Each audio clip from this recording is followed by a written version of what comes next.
Құрбан айттағы ең маңызды үш нәрсе. Құрбан айт мұсылман үшін ең ұлы, ең қасиетті күндердің бірі. Бұл күн тек құрбан шалу немесе ет тарату ғана емес, бұл жүректің тазалығы, иманның күшеюі, Аллаға жақындаудың ерекше мүмкіндігі. Көп адам бұл мейрамның сыртқы жағын ғана көреді. Ал шын мәнінде құрбан айттың терең мағынасы бар. Егер осы күннің мәнін дұрыс түсінсек, өмірімізге үлкен өзгеріс әкелуі мүмкін. Ендеше құрбан айттағы ең маңызды үш нәрсені бірге қарастырайық. 1. Шынайы ниет пен ықылас.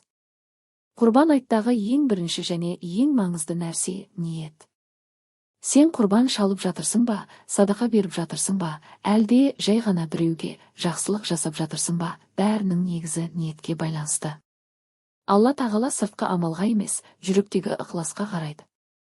Кейде адам үлкен құрбан шалады, бірақ ниеті таза емес, ал біреу аз ғана нәрсе береді.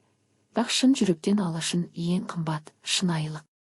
Сол себепті құрбан айтта өзіңе сұрақ қой. Мен мұны не үшін жасап жатырмын? Адамдар көрсін деп пе, әлде Алланың разылығы үшін бе? Егер ниетің таза болса, аз амалдың өзі үлкен сауапқа айналады. Бұл күні жүрегіңді тазарт. Көре алмаушылықтан, реніштен, жаман ойдан. Өйткені құрбан айт, тек құрбандық емес, бұл жүректі құрбан ету. 2. Мейірім мен кешірім. Құрбан айт, бұл мейірімнің мерекесі. Бұл күні адамдар бір-бірін кешіреді, татуласады, жақсылық жасайды. Егер сен біреуге ренжіп жүрсең, дәл осы күн кешіру үшін ең дұрыс уақыт. Пайғамбарымыз оған Алланың сәлемі болсын да адамдарды кешірімге шақырған.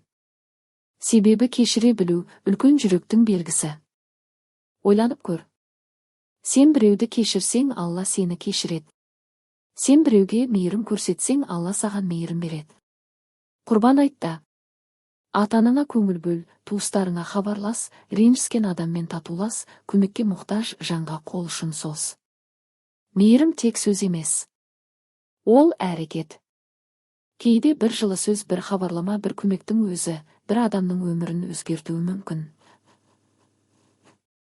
Сол себепті бұл күні тек өзіңді емес, басқаларды да ойла. 3.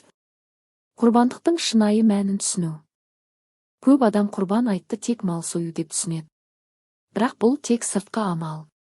Құрбандықтың шынайы мәні Аллаға мойынсыну. Бұл мен Алланы бәрінен жоғары қоямын деген белгі.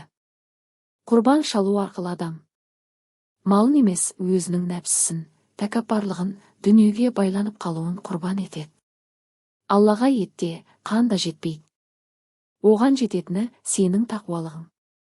Сондықтан құрбан шалғанда шүкіршілік ет, дұға жаса, садақа бер, етті мұқтаж адамдармен бөліс. Бұл қоғамдағы теңдікті, бірлікті, мейірімді арттырады. Құрбан айт, бай мен кедейдің арасын жақындататын күн. Қорытынды. Құрбан айт тек бір күндік мереке емес, бұл рухани жаңару уақыты. Егер сен ниетіңді түзесең, жүрегіңді жұмсартсаң, мейірім көрсетсең, Аллаға жақындасаң, онда бұл құрбан айт сен үшін ерекше болады. Мүмкін сенің дәл осы күні жасаған бір дұғаң, бір жақсылығың бүкіл өміріңді өзгертер. Алла баршамыздың ниетімізді қабыл етсін. Жүрегімізге тыныштық, өмірімізге береке берсін. Отбасымыз аман, ұрпағымыз бақытты болсын. Осындай пайдалы жүрекке жететін контент үшін тіркеліп, бөлісуді ұмытпа.